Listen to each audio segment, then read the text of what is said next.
Hey, what's going on, everybody? NBA draft preview show. I'm going to respond to some of the Twitter comments that I've seen about Johnny Davis that are floating out there. We're going to talk about where he might land. An exciting time to be a Badgers fan with the draft coming up. Johnny Davis talk. Let's get it. You are Locked On Badgers, your daily podcast on the Wisconsin Badgers. Part of the Locked On Podcast Network, your team every day. Hey, what's going on, everybody? Thank you for making Locked On Badgers your first listen every day. Really appreciate everybody tuning in on the podcast apps, on YouTube. If you are watching on YouTube and you see my eye looks a little weird, it's because I had to get my left eye actually dilated, I think is what it's called. I took a piece of lumber into the face trying to build a play set for my kids. So if you're wondering why my eye looks a little beaten up, that's why. But enough of that. NBA draft coming up tomorrow. This is the preview show. Thank you again for making this your first listen as we continue to build this community. I want to talk a little bit. We're going to start with mock drafts, where Johnny Davis is. Talk a little bit about where I think his best fits are. And then we're going to talk about some of the Twitter comments that I've seen, good and bad. I wasn't cherry picking just to pick out the most sensational takes, but I grabbed a couple that I think are interesting, and we're going to respond to those individually on the show. So let's start here with some mock drafts. I picked up 5 of them. 5 reputable big-time mock drafts to get a feel of where Johnny Davis is projected to go right now. Sporting News has him going 10 to the Wizards. CBS has him going 11 to the Knicks.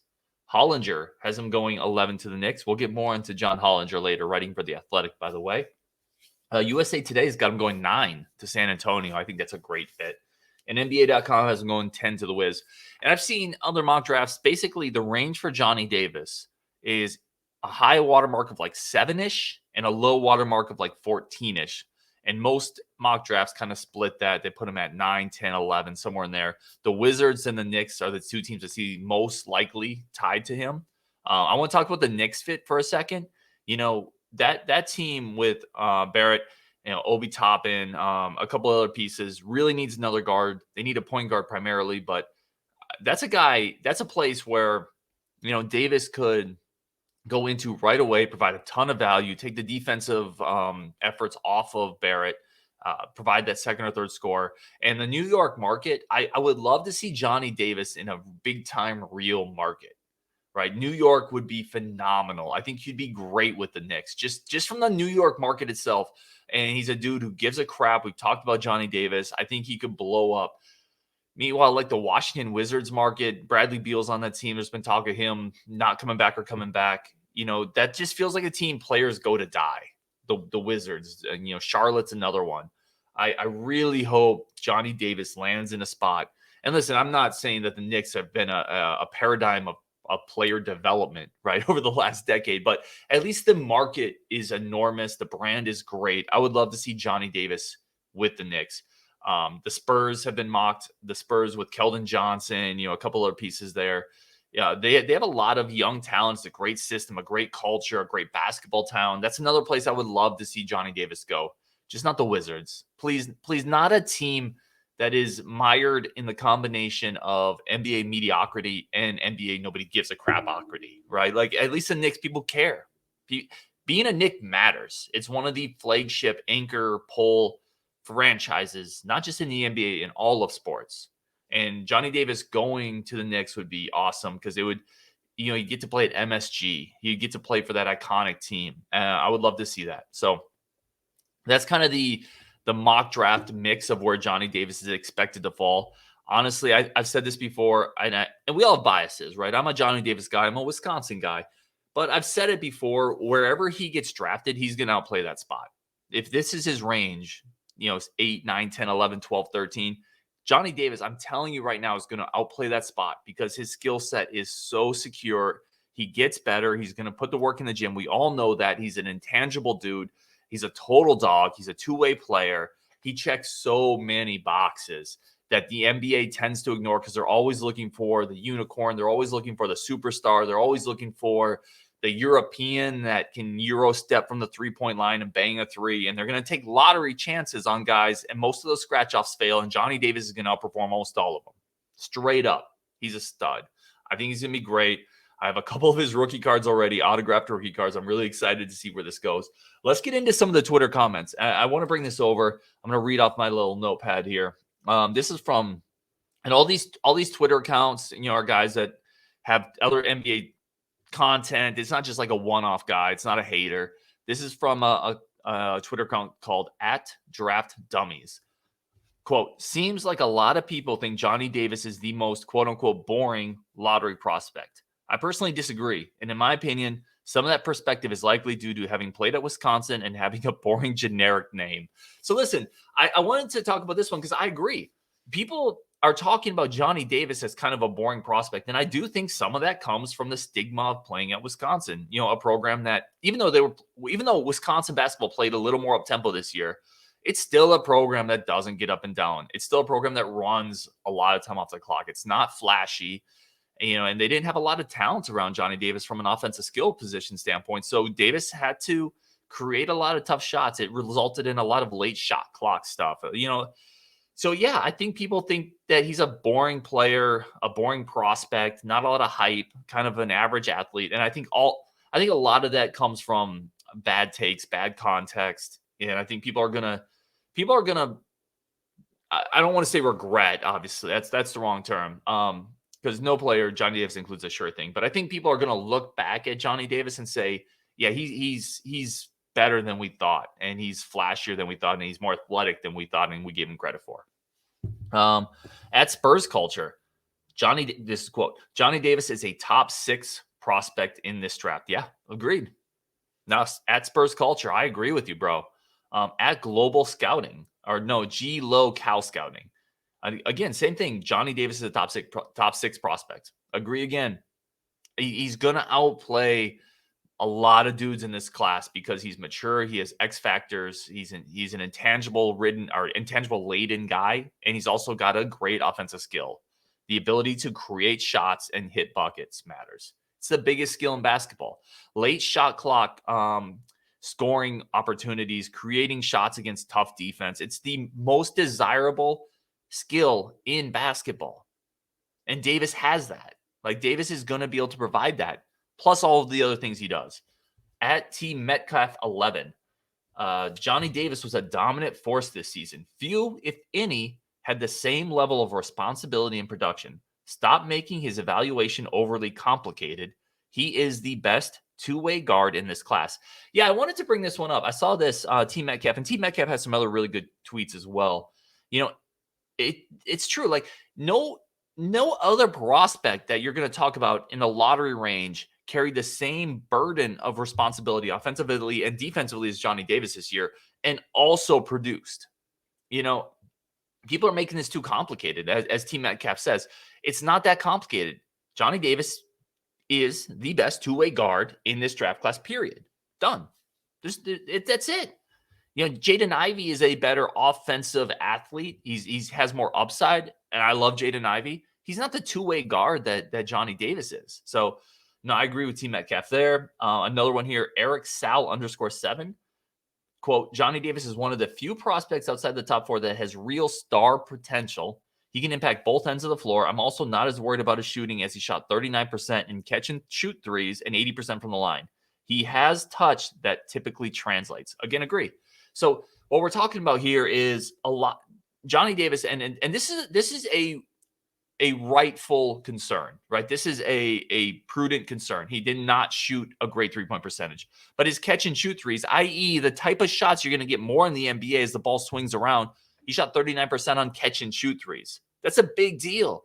The threes where he struggled a little bit more, those step back threes, pull up threes in transition, a lot of that's coming against tough defense geared to stop him.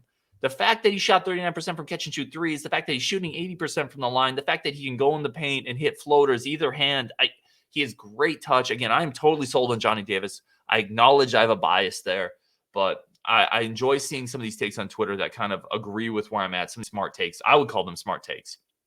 The one I wanted to finish on was John Hollinger, who actually has Johnny Davis ranked as the 29th prospect in this class. So I didn't want to just throw out a bunch of platitudes.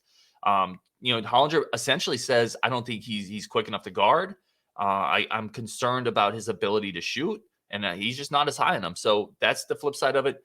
Hollinger, I think Hollinger's way too low on him. Johnny Davis is not the 29th best prospect in this class, but that's where Hollinger's got him. So that's kind of the range of where he's going to go. I would love to see him in New York, everybody. I would love, give me your take. Where do you want to see Johnny Davis fall? What makes sense to you? And then I wanted to get in some of the Twitter takes, really interesting stuff that people are bringing up with Johnny Davis, looking behind the numbers, looking into the context of who he is. Coming up next, we're going to talk about former Badgers that were drafted, where they were drafted, how their careers panned out, and kind of do a snapshot of all the recent NBA draft picks from Wisconsin Badgers basketball. But first, today's show is brought to you by Built Bar. Built Bar continues to be my number one source for fitness, nutrition, sidekick, just something that is easy and simple, healthy, delicious, tasty. They have incredible flavors. Puffs is the first ever protein-infused marshmallow. Let me repeat that part. Protein-infused marshmallow. Yeah. Low calories, high protein. All their chocolate is 100% pure chocolate. It is just so good. And they have a ton of variety in their flavors. Coconut marshmallow, banana cream pie, churro. They have mud pie, which is this incredible new chocolatey thing that just came out. They're doing granola bars now. Everything is healthy. It tastes good. You want to keep eating it. You don't have to force it down your gullet. And again, most most Built Bars contain not a lot of calories, 130, 140 calories, and up to 17, 20 grams of protein. So head to the website, go to built.com, promo code LOCK15. That's LOCKED15, LOCKED15. You get 15% off your order. Promo code LOCK15 at built.com. Thank you guys again for making Locked On Badgers your first listen every single day. I really appreciate everybody who is tuning in. It means a lot to me. Just keep in mind with the draft coming up, the entire NBA channel is going live on NBA draft night. So every team is going to go live. Make sure you subscribe to their show so you can follow what's happening. Whoever your NBA team is, there's going to be a ton of coverage on the Locked On Network. And let's get into our next segment. So I wanted to talk about basically just go chronologically here back to the last Badgers that are drafted, how they did, and just go down a list so we can get a little snapshot of recent Badger draft history and where those careers went. So you have to go back to 2015, right? It's been a minute. That's why this draft's a big deal for Wisconsin. Johnny Davis, not just getting drafted, going in the lottery. You got to go back to 2015 to find the last Badgers drafted. And there was 2 in the first round that year. I'm sure everyone who's listening already knows. Kaminsky went 9th to Charlotte. And, did he live up to that hype to be a top 10 pick? No, he definitely did not pan out to what Charlotte wanted. But this is a guy who's still playing, still in the NBA. That's a huge success. He's been in the NBA for 7 years now. Last year, he was actually playing really well for Phoenix before he got hurt. He was averaging 10.6 points per game.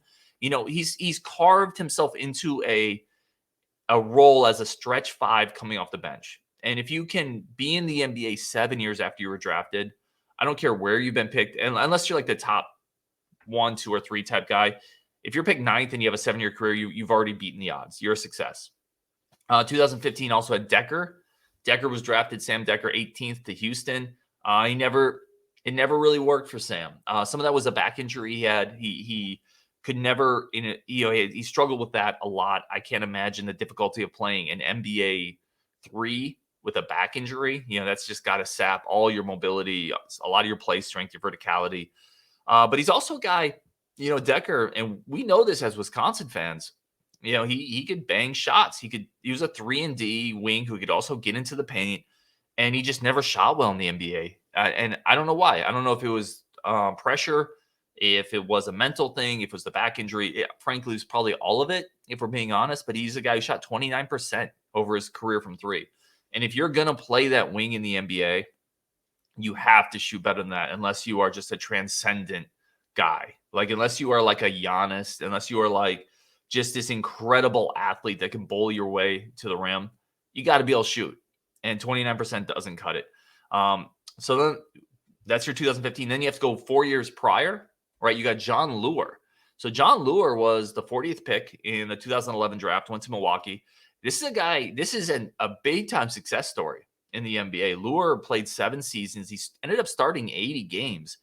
Career 6.4 points per game. He averaged 10.2 points per game with Detroit in 2016. If you're a second-round pick, and this is almost more of a mid-round second-round pick, he was picked 40th, and you last 7 years, you have a season where you average 10 points per game. He signed a second contract, made some good money. Ended up, again, starting almost 82 games. He almost started a full season's worth of games in the NBA. So big time success story, a guy who carved out a really nice role for himself in the NBA. Then you go back 4 years prior to that to get to the next Badger drafted, Orlando the Rim Rucker Tucker.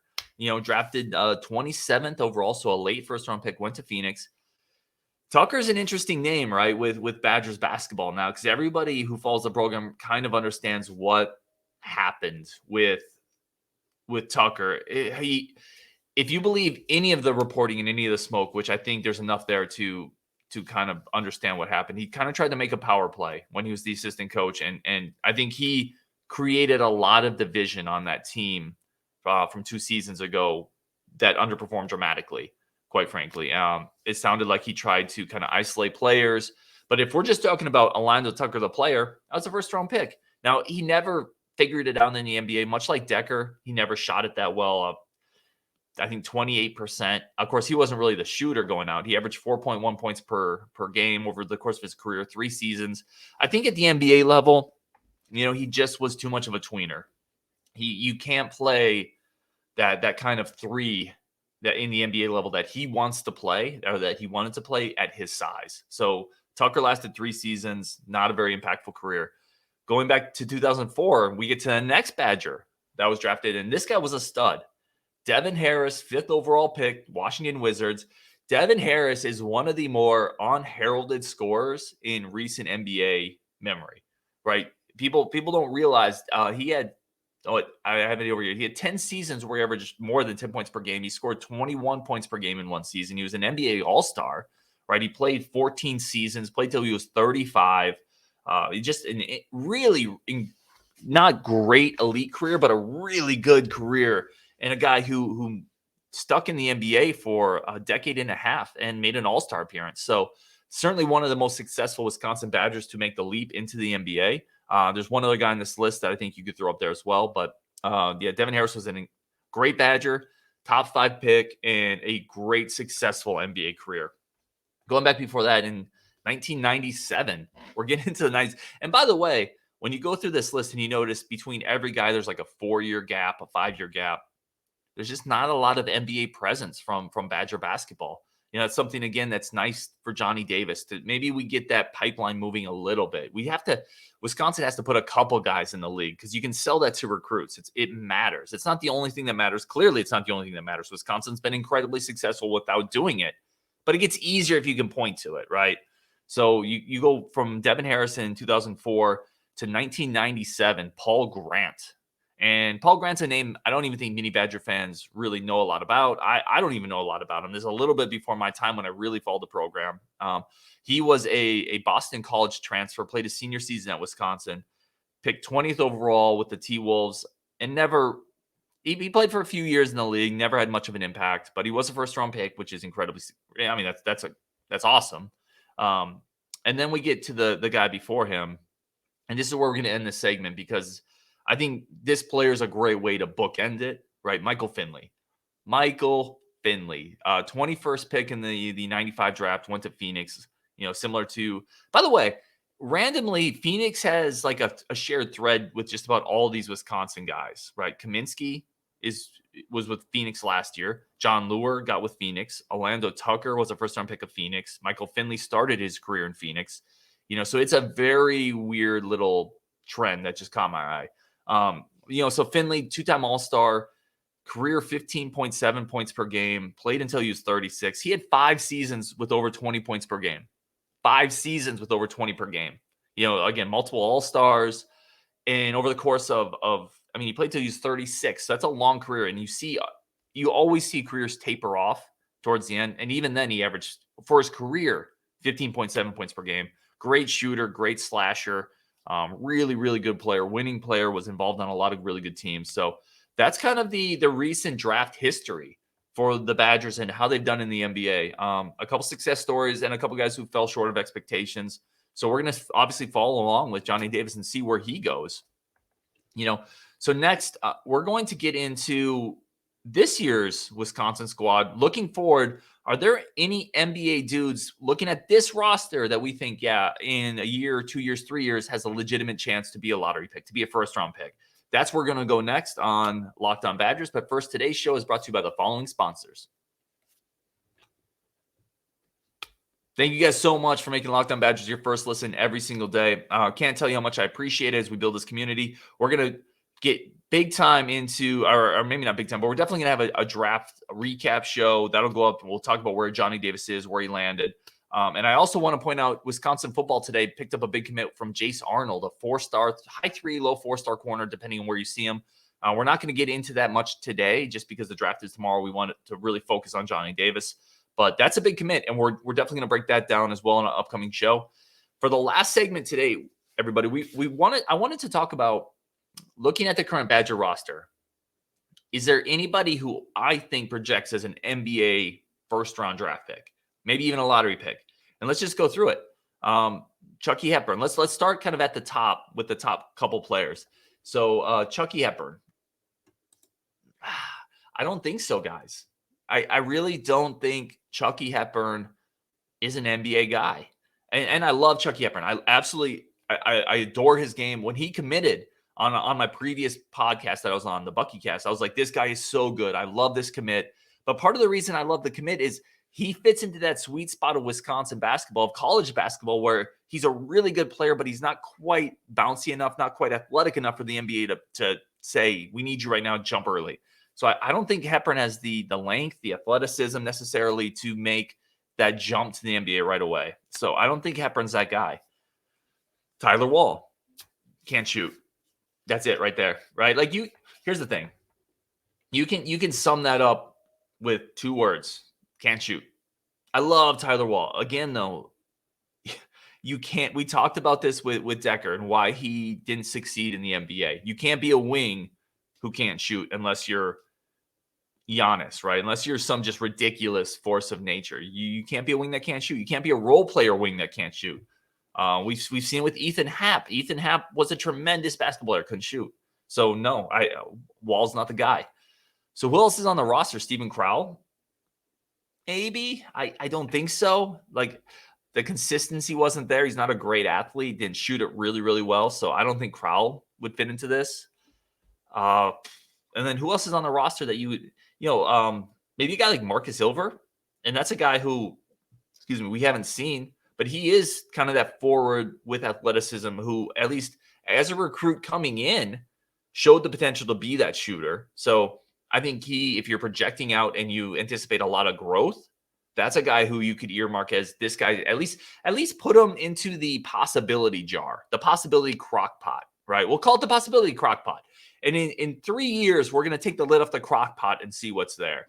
And Ilver could at least be in that. I don't think Wall can even be in that. And I think Wall is a very safe bet to be a much better college basketball player than Ilver, but not an NBA prospect, if that makes sense. So I'm certainly not trying to shortchange Wall, Hepburn, Crowell, any of those dudes, but I don't think they have the requisite skill set that a Marcus Ilver may be able to grow into. And again, that's all potential.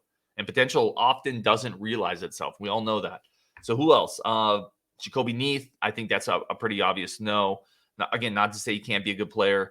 What about Jordan Davis, Johnny's brother? So Jordan Davis, I think, has the ability to be a 3-and-D type guy.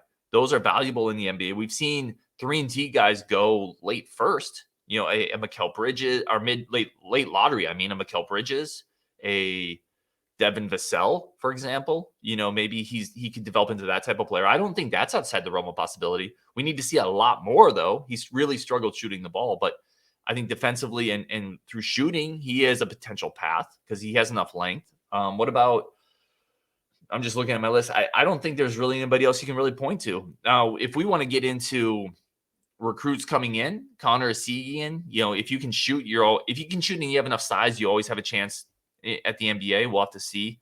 Gus Yalden certainly fits like a prototypical NBA style of game. We have to see how big he actually is. I think that's a stretch probably. So short answer is, outside of maybe a couple real potential type plays that you've got to put in the crock pot for a couple years, I don't think there's anyone obvious on this roster in the next couple years that's a first-round pick or an NBA guy.